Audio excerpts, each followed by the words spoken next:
heureuse de vous retrouver, mesdames et messieurs, dans cette édition d'actualité qui commence par la route nationale numéro 2, tronçon Bukavu-Goma, qui est au cœur de préoccupations des autorités de l'AFC M23. Une délégation du mouvement a été conduite par le secrétaire permanent exécutif Benjamin Bonimpa. Le mardi 27 janvier, une mission d'itinérance dans les territoires de Calais, au sud Kivu, pour faire un état des lieux. Plus de détails dans ce reportage.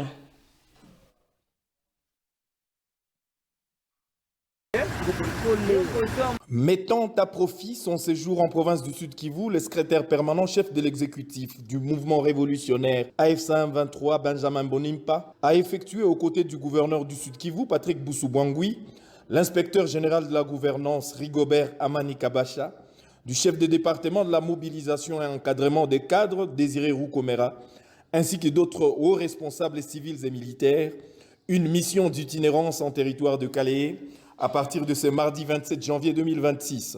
Une première pour ces hautes personnalités depuis la libération de cette partie du territoire de la province qui déjà, aux premières lueurs du jour, ont afflué vers les bureaux de l'administration territoriale. Question de se faire une idée globale sur l'état des lieux du territoire au plan administratif, au plan des infrastructures. Les autorités du mouvement révolutionnaire ont constaté l'état d'abandon du patrimoine immobilier de l'État, avec notamment des maisons en ruine et pour la plupart envahies par une végétation sauvage. Mais pour le gouverneur Patrick Boussou-Bouangui, il était plus question d'inspecter l'état de la route nationale numéro 2, assurant l'interconnexion entre les deux provinces sœurs du Nord et du Sud Kivu.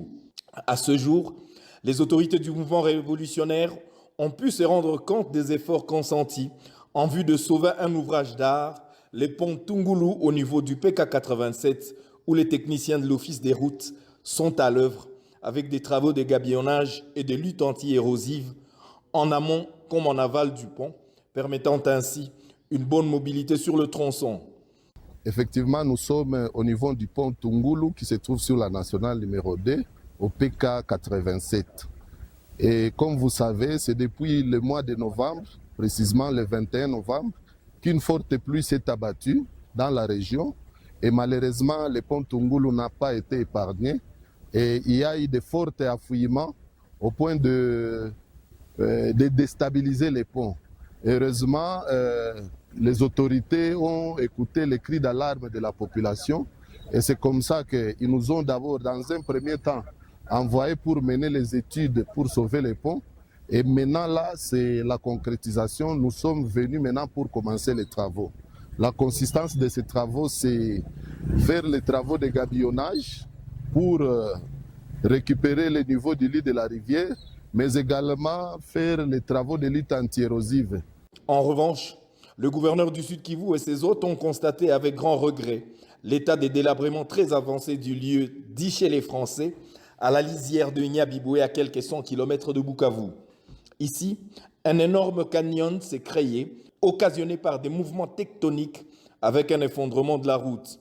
La seule alternative était donc, selon les techniciens, d'engager des travaux en cours aujourd'hui pour la création d'une route de déviation au regard du caractère irréversible du délabrement et de la fragilité du terrain à cet endroit. Les autorités ont ainsi déployé un impressionnant dispositif d'engins de génie civil afin de maintenir la fluidité du trafic sur cet axe stratégique aussi bien au point de vue économique et sécuritaire.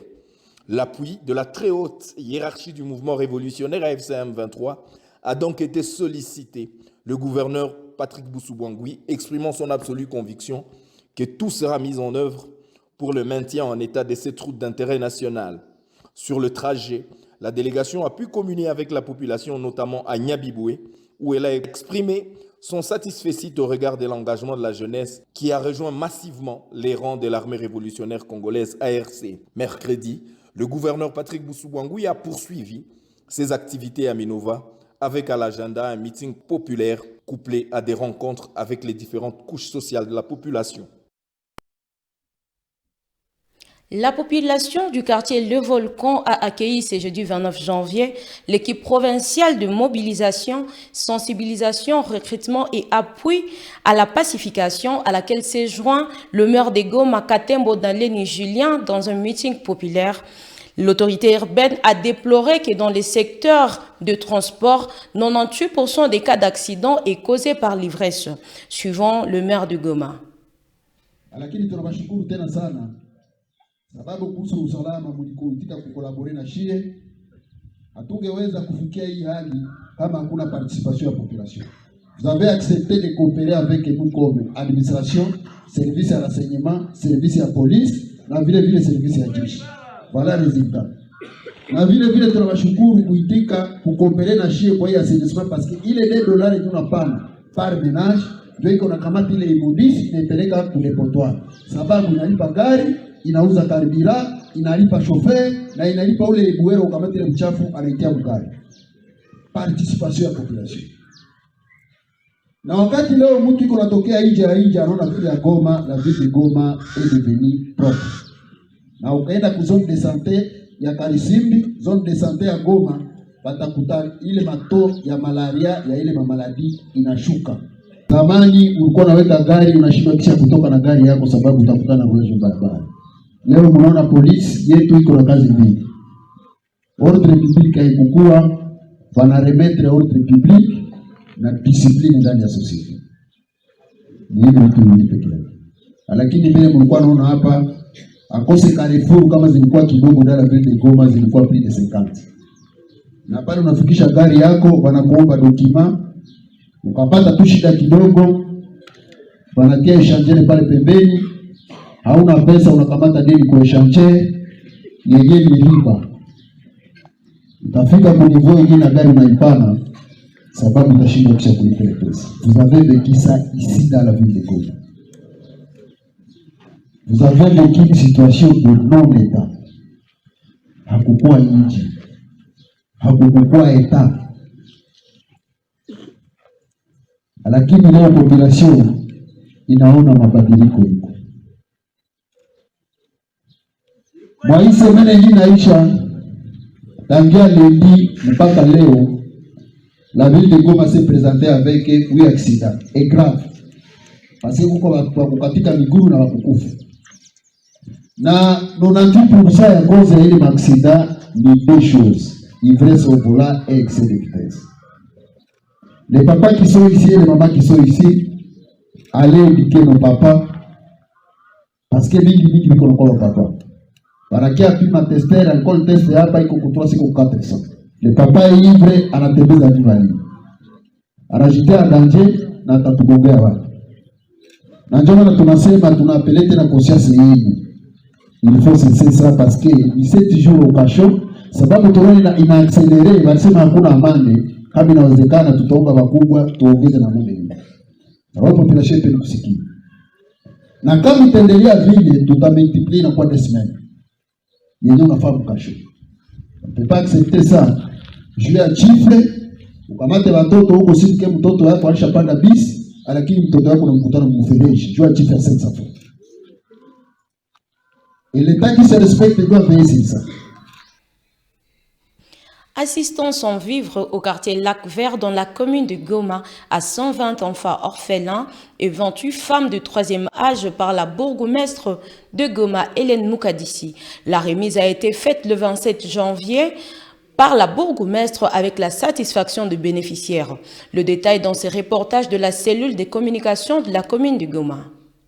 Dans le cadre de la commémoration d'une année depuis la prise de contrôle de la ville de Goma par l'AFC M23, Madame Hélène Moukadissi, bourgmestre de la commune de Goma, s'est rendue ce 27 janvier 2026 au quartier Lac Vert à Bouimba pour une visite humanitaire à l'orphelinat Happy Children Foundation ainsi qu'aux personnes âgées de 3e âge. Souciée du bien-être de couches vulnérables, l'autorité communale est arrivée avec une assistance composée de 100 kg de poissons communément appelés ndagara, des savons en poudre ainsi que les pommades destinées aux enfants orphelins et aux femmes âgées encadrées par cette structure. Dans son message, Hélène Moukadissi a expliqué que ce geste vise à traduire en actes concrets son engagement de proximité envers la population. Hélène Moukadissi, bourgmestre de la commune de Goma, s'explique.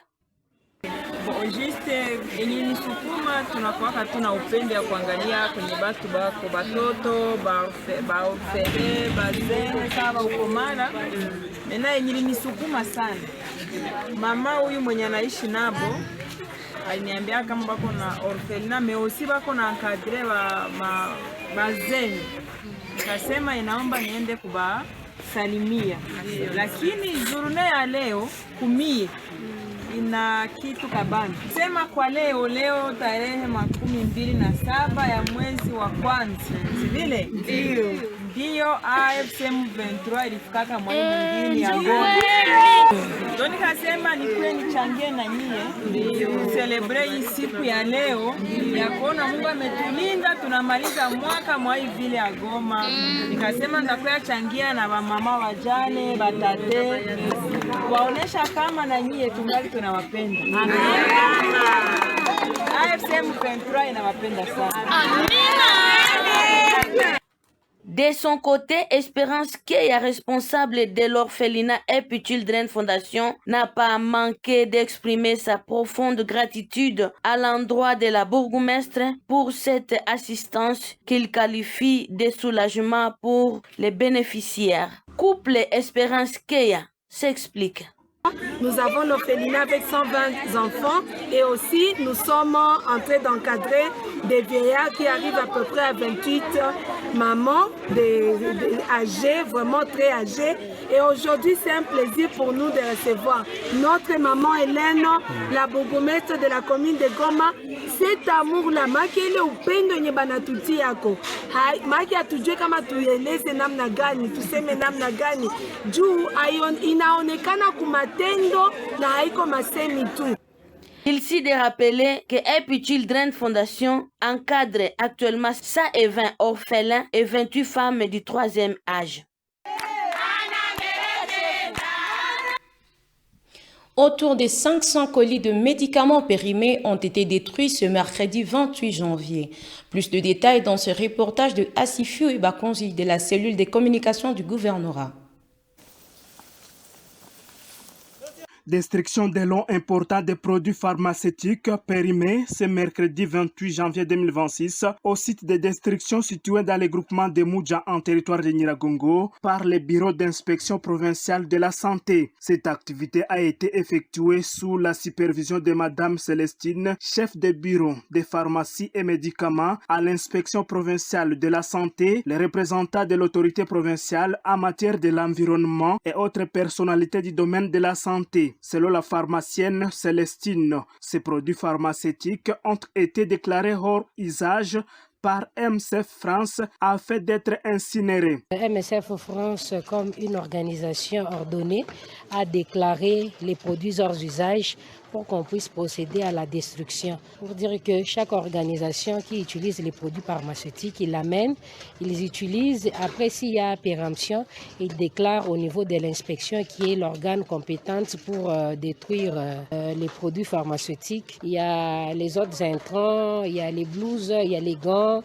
C'est ce qu'on appelle l'ensemble des produits pharmaceutiques. Selon les méthodes, cela veut dire que nous allons prendre les sureaux et les autres, les eaux physiologiques, comme ça on va les diluer. Les comprimés et les flacons, on va les concasser et puis les enfouir. Les emballages primaires et secondaires, on va les incinérer. On les incinère selon les méthodes traditionnelles parce qu'à notre niveau, on n'a pas d'incinérateur à haute température. Tout en encourageant cette pratique, M. Jean-Dédier Moïse Kanabo, assistant du conseiller du gouverneur de Provence en charge de l'environnement, a saisi de cette occasion pour inviter la population à la prudence et de vérifier la date d'expiration des médicaments avant leur usage. Nous demandons à la population, avant même d'acheter des médicaments, de voir la date d'expiration. Parce que les médicaments, comme on le sait, les médicaments soignent, mais les médicaments peuvent également tuer. Et nous faisons allusion aux médicaments qui ont déjà expiré. Et donc, c'est pour cette raison que nous les avons amenés, parce qu'ils ne sont plus propres à la consommation. Et au début, j'ai dit que ce sont des produits hors usage. Signalons que cette activité a été effectuée en présence des étudiants de l'ISTEM Goma afin de marier la théorie à la pratique. L'intelligence artificielle transforme profondément les milieux de l'éducation, du travail à la dépendance excessive à la technologie selon les constants. Le professeur Chikozawa Chikoza de l'Université Lumière du Bujumbura s'est adressé aux étudiants et aux enseignants quant à l'usage de l'intelligence artificielle. Suivons M. Chikoza dans ses propos. D'abord, les conséquences sont multiples. L'intelligence artificielle en elle-même réduit les capacités de réflexion des étudiants, du moins du côté étudiant. L'intelligence artificielle aussi réduit les temps durant lesquels l'humain devrait mettre en œuvre les capacités de son cerveau à pouvoir rechercher des solutions aux problèmes qui se posent, surtout sur le plan académique. Les étudiants ne savent plus préparer les examens. Sur les plans de points positifs, il apporte d'abord, il aide à résoudre les problèmes le plus possible. L'adaptabilité aux travaux en état record. Il permet aussi la sécurité des données parce que l'IA en soi a une efficacité accrue à la recherche de solutions. De deux, un gain de temps considérable, c'est parmi les avantages de l'IA. L'intelligence artificielle en soi pour nous professeurs est une aide, c'est-à-dire c'est un auxiliaire par rapport à ce que nous faisons. Nous devions suivre le mode un peu traditionnel. C'est d'abord nous avons appris dans le monde, dans un environnement éducatif où nous devrions suivre les cours, nous devrions écrire les syllabismes par nous-mêmes, rédiger les notes par nous-mêmes, aller à la bibliothèque, lire les ouvrages par nous-mêmes, au lieu que cela soit fait par un outil.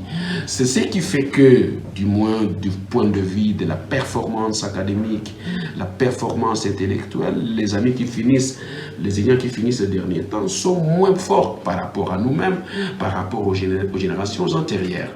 Et donc, si l'on veut bien que votre enfant, un parent qui veut que son enfant puisse vraiment être fort mentalement, qu'il puisse être capable de faire travailler tous les registres de sa mémoire, il doit se défaire de l'IA.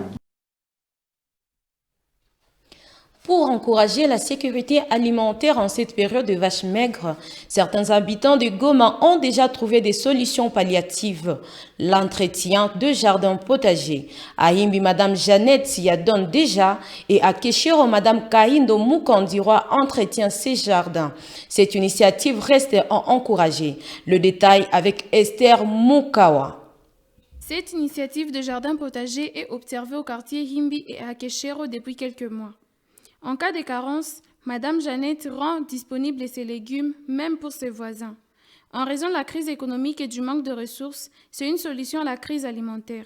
Cela favorise aussi la solidarité entre les habitants qui s'entraident grâce aux aliments cultivés, notamment le fait de manioc, les tomates, les fets de courge, les kolkaz et autres. Madame Jeannette en parle. Ninapendaka legume ndio maana nilimaka shamba. Zikulaka na bajirani, napanda vishusha, napanda pima na mahode. Kamataka jembe na kwa chukula udongo. Recourir à un jardin potager reste une solution en cette période, a précisé Madame Kaindo Mukandirwa du quartier Keshero. Mama, kama nilitiaka nika shamba hapa kunyumba nijua kunisaidia wakati sina kitu mumukono, sababu vile pesa ya kuhemea inanisaidia kukalegime. Niko na miezi 3 mama kakopani na kananisaidia sana kabisa mama yangu. Mai shamba nilipandaka vitu 4. Nilipanda vishusha, nikapanda musovyo, nikapanda sombe na nikapanda ndani tomate. Njoo ikuwa inanisaidia ile wakati sina pesa, mimi natwala kidogo pale mama yangu. Mama vile mimi naitunzaka, mimi natwalaka mai, mimi na mwangia njoo kwa rose, tunamwanga juu mboga isikauke mama. Signalons que pour l'entretien de ces jardins potagers, ces femmes pratiquent l'arrosage régulier et le remuement du sol. Sur la fin de ces actualités, mesdames et messieurs, merci de rester fidèles à votre chaîne, la radio-télévision nationale congolaise.